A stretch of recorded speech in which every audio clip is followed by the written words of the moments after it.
ہر گلی مہکتی ہے، ہر مقام مہکتا ہے، کون آنے والا ہے کل جہاں مہکتا ہے۔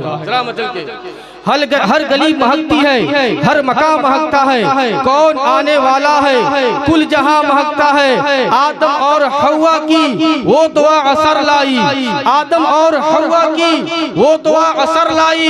غور سے اگر دیکھو واسطہ مہکتا ہے، غور سے اگر دیکھو واسطہ مہکتا ہے۔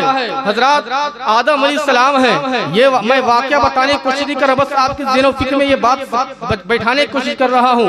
آدم علیہ السلام ہے، جب جنت سے اس خاکدان گیتی پہ بھیجے گئے، اب جیسے ہی خاکدان گیتی پہ تشریف لائے، اب تشریف لانا تھا، زاروں قطار رو رہے ہیں، صرف اور صرف ایک خطا اجتہادی کی وجہ سے حضرت آدم علیہ السلام کو اس خاکدان گیتی پہ بھیج دیا گیا۔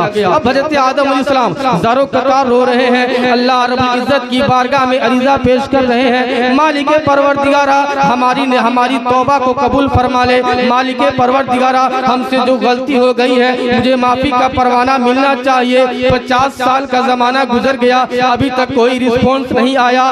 اسی طریقے سے اور آگے بڑھتے چلیں، حضرت آدم علیہ السلام 100 برس تک اللہ رب العزت کی بارگاہ میں توبہ پہ توبہ کرتے رہے، ان کی توبہ قبول نہیں ہو رہی ہے۔ 150 برس کا زمانہ گزر گیا، ان کی توبہ قبول نہیں ہو رہی ہے۔ 200 برس کا زمانہ گزر گیا، ان کی توبہ قبول نہیں ہو رہی ہے۔ 250 برس کا زمانہ گزر گیا، ان کی توبہ قبول نہیں ہو رہی ہے۔ لوگوں توبہ کون کر رہے ہیں؟ توبہ ہم سب کے باپ حضرت آدم علیہ السلام کر رہے ہیں، سارے انسانیت کے باپ حضرت آدم علیہ السلام کر رہے ہیں۔ اب توبہ کرتے جا رہے ہیں، یا مالک پروردگارہ ہماری نجات فرما، یا مالک پروردگارہ جو ہم سے غلطی ہو گئی ہے اس غلطی کے مجھے معافی ملنا چاہیے، یا رب العالمین ہم تیری بارگاہ میں عریضہ پیش کرتے ہیں مجھے معافی دے دیا جائے، لیکن معافی نہیں مل رہی ہے۔ 250 برس کا زمانہ گزر گیا، معافی نہیں مل رہی ہے۔ اب اور آگے بڑھتے جائے، 300 برس کا زمانہ گزر گیا، اب جیسے ہی 300 برس کا زمانہ گزرا معافی نہیں مل رہی تھی، لیکن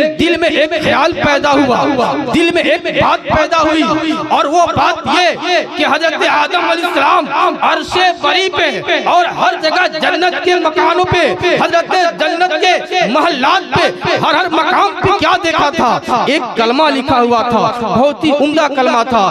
لوگوں اگر آپ اس کلمہ کو سنیں گے جھوم جائیں گے ذرا مدل کے، اور وہ یہ کلمہ لکھا ہوا تھا، یعنی کلمہ طیب لا الہ الا اللہ محمد رسول اللہ۔ اب حضرت آدم علیہ السلام کے دل میں یہ خیال پیدا ہوا کہ اللہ رب العزت اپنے نام کے ساتھ کسی شخص کا نام جوڑا ہے، ہو سکتا ہے کہ اللہ رب العزت کے نزدیک سب سے زیادہ محبوب وہی شخص ہو، اسی لیے محمد عربی کا وسیلہ بنا کر اب دعا کرنا چاہیے۔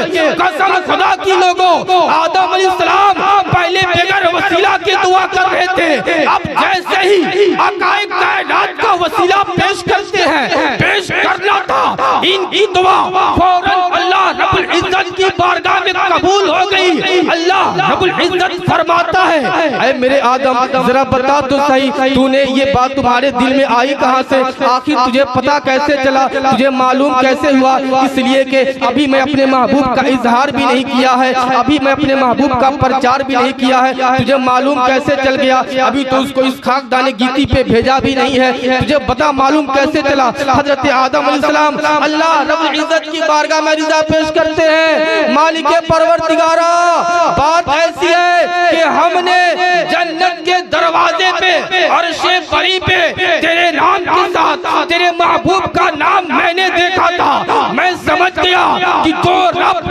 اپنے نام کے ساتھ اس کو جدا نہ کرے وہ کوئی اور نہیں ہو سکتا، وہی تیرا محبوب ہے، وہی آقا کائنات ہے۔ تو معلوم چلا کہ بغیر وسیلہ کیا دعا حضرت آدم علیہ السلام کی قبول نہیں ہو رہی، تو ہم سب کی کیسے قبول ہو جائے گی؟ آئے جلدی سے میں ایک بات اور بتا کہ میں رخصت ہو جاؤں گا۔ نبی کون و مکان کی والدہ محترمہ جن کا نام حضرت آمنہ ہے، اب جیسی عقائد کائنات ان کے شکم مبارک میں تشریف لائے، حضرت آمنہ خود فرماتی ہے کہ اگر میں جس گلی سے گزر جاتی تھی وہ گلی خوشبو سے معطر ہو جایا کرتا تھا، اگر میں جہاں پہ قدم رکھ دیا کرتی تھی، اگر کسی پتھریلی علاقے پہ میں قدم رکھتی تھی تو پتھر بھی موم ہو جایا کرتا تھا۔ ایک مرتبہ حضرت آمنہ حضرت عبدالمطلب سے فرماتی ہے کہ ابا حضور بات ایسی ہے کہ سارے لوگوں میں جو پرچار ہے، جو سارے لوگ کہہ رہے ہیں کہ حضرت آمنہ کون سی خوشبو لگا رہی ہے، ان کے بدن سے خوشبو کا جھونکا آتی ہے، وہ بات یہ ہے کہ یہ خوشبو میں کوئی لگائی نہیں ہوں، بلکہ جب سے آپ کے بیٹے کی امانت ہمارے شکم مبارک میں تشریف لایا ہے، اس روز سے اس وقت سے جہاں جہاں میں جا رہی ہوں وہ گلی خوشبودار ہو جا رہی ہے۔ حضرت آمنہ فرماتی ہے ابا حضور بات ایسی ہے کہ اگر میں جس گلی سے گزر جاؤں، اگر جس درخت کے پاس بیٹھ جاؤں یا جس درخت کے سامنے سے یا اس کے قریب سے گزر جاؤں، وہ درخت بھی مجھ پہ صلاۃ والسلام کا نذرانہ پیش کرنے لگتا ہے۔ بابا حضور بات ایسی ہے، بات یہیں تک ختم نہیں ہوتی ہے۔ ساری عرب کی عورتیں جب ایک کنویں کے پاس جاتی ہے، جانے کے بعد وہاں پہ میرا انتظار کرتی ہے، اس لیے کہ ساری عورتیں ڈول اور رسی اور بالٹی لے کر جاتی ہے اس گھر سے کنویں سے پانی نکالا جائے۔ بابا حضور بات ایسی ہے کہ جیسے میں اس کنویں کے قریب جاتی ہوں تو مجھے رسی اور ڈول اور یا بالٹی لے کر جانے کی کوئی حاجت نہیں ہوتی۔ جیسے ہی میں کنویں کے قریب جاتی ہوں اور اس کنویں کے قریب جانا تھا کہ فوراً پانی خود بخود اوپر آنا شروع ہو جاتا ہے۔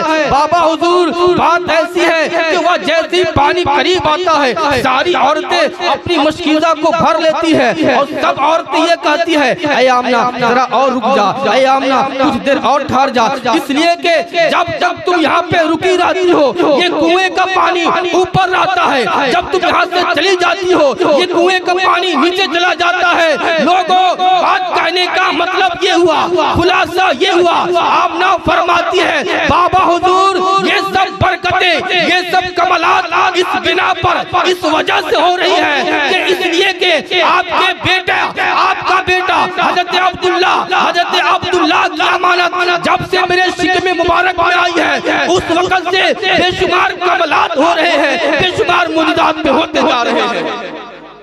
تو لوگوں یہ جو کمالات ہو رہے تھے یہ نبی کون مکان کے صدقے میں ہو رہے تھے، آقائے کائنات کے صدقے میں ہو رہے تھے۔ نبی کون مکان خاکدان گیتی پہ تشریف نہیں لائے ہیں، پہلے ہی سے کمالات پہ کمالات چل رہا ہے، وہ نبی کون مکان ہے۔ تو لوگوں اسی نبی کے کلمہ پڑھنے والے ہیں، اسی نبی کے ہم ماننے والے ہیں، تو ہمیں چاہیے کہ جو آقائے کائنات نے ہمیں جو سیرت لا کر پیش کیا ہے، ہمیں جو مذہب اسلام لا کر پیش کیا ہے، اسی کے نقش قدم پہ چلنے کی کوشش کریں۔ اگر ہم اس کے نقش قدم پہ چلنے کی کوشش کریں گے تو یاد رکھنا ہم اگر زمین کے اوپر رہیں گے پھر بھی کامیاب ہوتے ہوئے نظر آئیں گے، اگر زمین کے اندر رہیں گے پھر بھی کامیاب ہوتے ہوئے نظر آئیں گے۔ بس اسی چند کلمات کے ساتھ اپنی گفتگو ختم کرتا ہوں۔ وما علینا الا البلاغ۔ السلام علیکم ورحمۃ اللہ۔